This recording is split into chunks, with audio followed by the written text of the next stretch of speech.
하나님의 나라 전파, 이러한 제목으로 같이 내려놓겠습니다. 누가복음 9장 2절, 하나님의 나라를 전파하며 앓는 자를 고치게 하려고 내어 보내시며.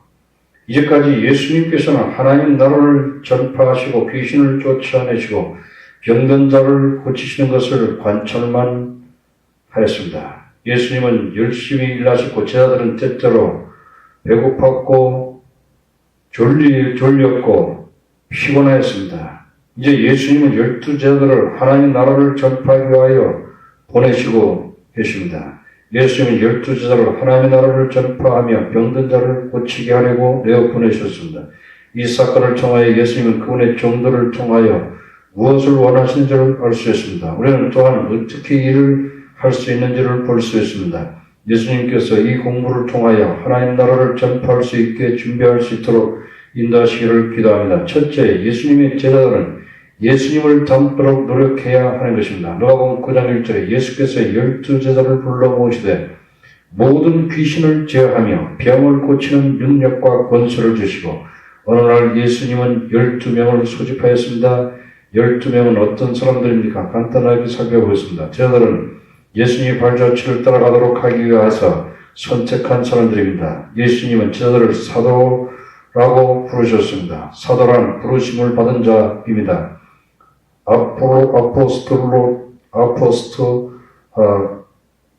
사도란 부르심을 받은 자입니다. 예수님은 아포스톨로스, 보내심을 받은 자. 예수님은 제자들을 세상에 보내시어 자신이 하던 일을 계속하도록 하시는 것입니다. 제자들은 보통 사람들이지만 예수님은 그들에게 위대한 계획을 가지고 계셨고 큰 소망을 가지셨습니다. 요한복음 6장에서는 예수님은 제자들이 가져야 할 품성에 대해서 가르치셨습니다. 간단히 말하면 하나님의 형상 가운데서 제자들이 성장하기를 원하셨습니다. 예수님은 제자들이 원수를 사랑하기를 원하셨습니다. 자비와 사랑을 실천하는 것을 배우는 것은 예수님의 제자가 되는데 가장 중요한 것입니다. 예수님은 12제자를 소집하셨습니다. 제자들은 하나님이 하나의 팀과 같았으며 함께 훈련을 받았습니다. 사람들은 보통 개인주의적입니다.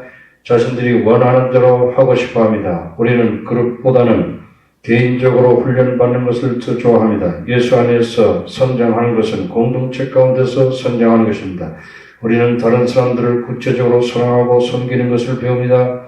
이러한 것은 예수님이 제가 되는 데 가장 기본적인 것입니다. 예수님을 따르는 것은 전략이나 기술을 배우는 것이 아니라 속 사람이 예수님을 닮아가는 것을 의미하는 것입니다. 둘째, 예수님은 제자들에게 능력과 권세를 주셨습니다. 예수님의 제자들은 성격 간에서 성장하였고 헌신하였습니다. 예수님은 제자들에게 영적인 능력을 주셨습니다. 예수님은 제자들에게 귀신을 제어할 권세를 주시고 병 고치는 능력을 주셨습니다. 귀신들은 악령들로서 사람들을 파멸시키려고 속이는 자들입니다. 귀신들은 하나님의 원수인 사탄의 명령을 수행합니다.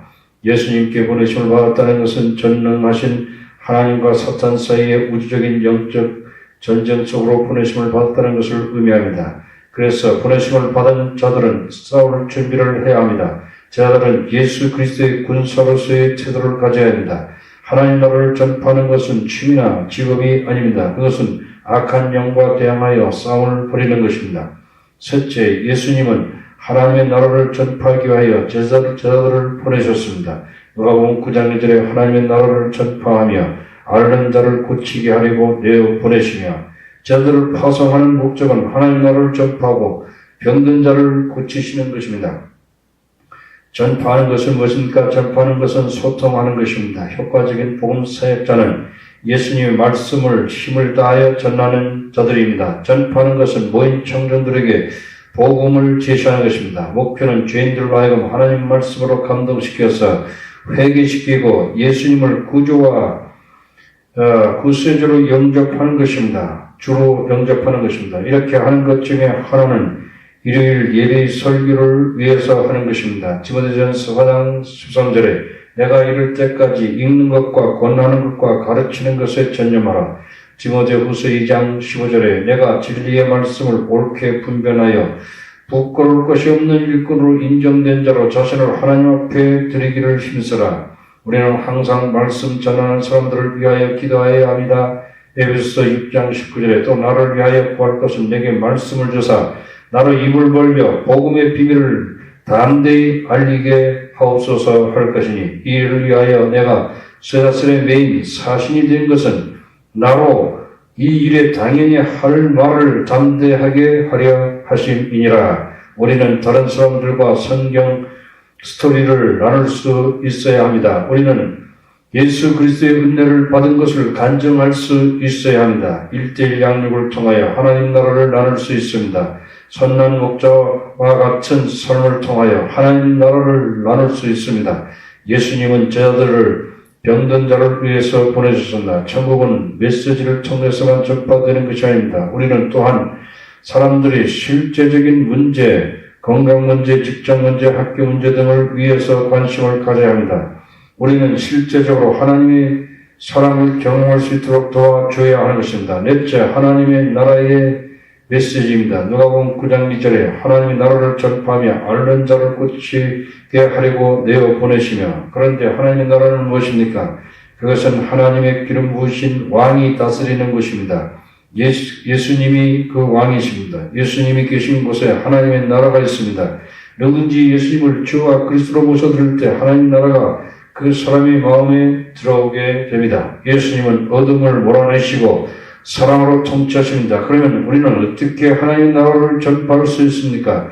누가복음 4장 18절에 주의 성령이 내게 임하셨으니 이는 가난한 자에게 복음을 전하게 하시려고 내게 기름을 부으시고 나를 보내사 포로된 자에게 자유를, 눈먼 자에게 다시 보게 함을 전파하며 눌린 자를 자유케 하고 주의 은혜의 해를 전파하게 하려 하심이라 하였더라.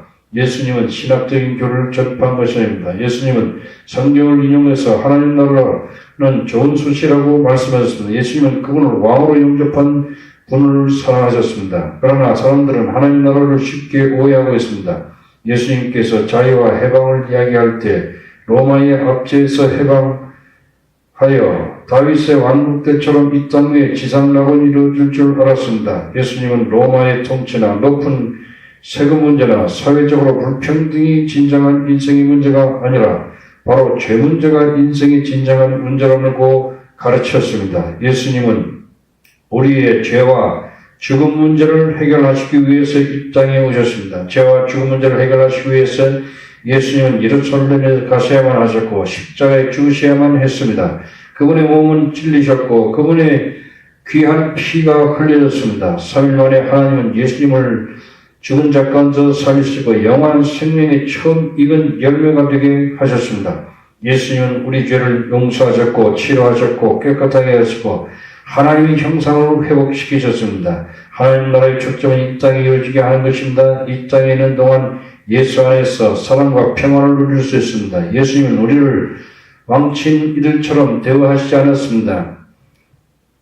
예수님께서는 승천해서 성령을 사도들과 모든 사람에게 부어주셨습니다. 예수님께서 그분이 그 위에 오직 한 가지 명령은 땅 끝까지로 복음을 전하는 것입니다. 전 세계를 통하여 예수님을 영접한 사람들이나 공동체나 나라들은 하나님께서 사랑과 평안으로 통치하는 것을 경험하였습니다. 예수님은 이 세상에 다시 오실 것을 약속하셨습니다.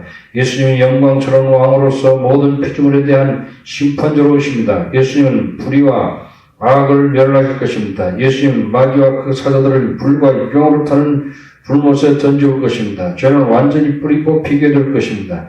죽음은 생명의 상핀가 될 것입니다. 계시록 21장 4절에 모든 눈물을 그 눈에서 씻기시며 다시 사망이 없고 애통하는 것이나 곡하는 것이나 아픈 것이 다시 있지 아니하리니 처음 것들이 다 지나갔음이로라.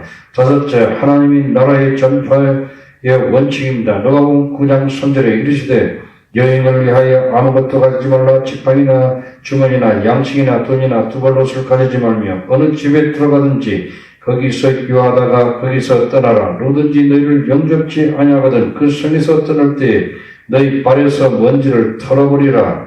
저희에게 증거를 삼으라 하시니, 여기서 예수님 복음 전하는데 어떻게 수행할지를 말씀하겠습니다. 누가복음 22장 35절에 저희에게 이르되 내가 너희를 전대와 주머니와 신도 없이 보냈을 때 부족한 것이 있더냐 가로되 없었나이다 이르시되 이제는 전대에 있는 자는 가질 것이요 주머니도 그리하고 거무 없는 자는 겉옷을 팔아 살지어다.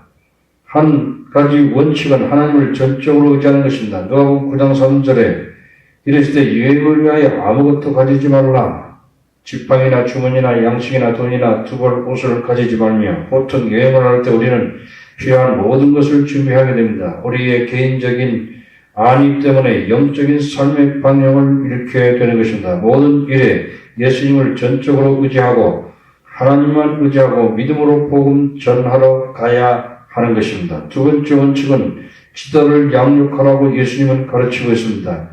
누가복음 9장 4절에 어느 집에 들어가든지 거기서 이와다가 거기서 떠나라. 이렇게 할 때 한 가족과 깊은 관계를 맺을 수 있습니다. 이 가족은 제자들이 떠났을 때 지도자가 되는 것입니다. 한 가족을 양육하는 것은 매우 중요합니다.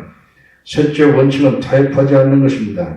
누가복음 9장 5절에 누구든지 너희를 영접하지 아니하거든 그 성에서 떠날 때에 너희 발에서 먼지를 털어버려 저희에게 증거로 삼으라 하시니 제자들이 개인적으로 거절을 할 때 제자들은 자기 정죄에 빠집니다. 타협하려는 유혹을 받게 됩니다. 많은 목사들이나 죄나 심판이나 지옥이나 십자가나 자기 부정을 말하지 않을 경우가 많이 있습니다.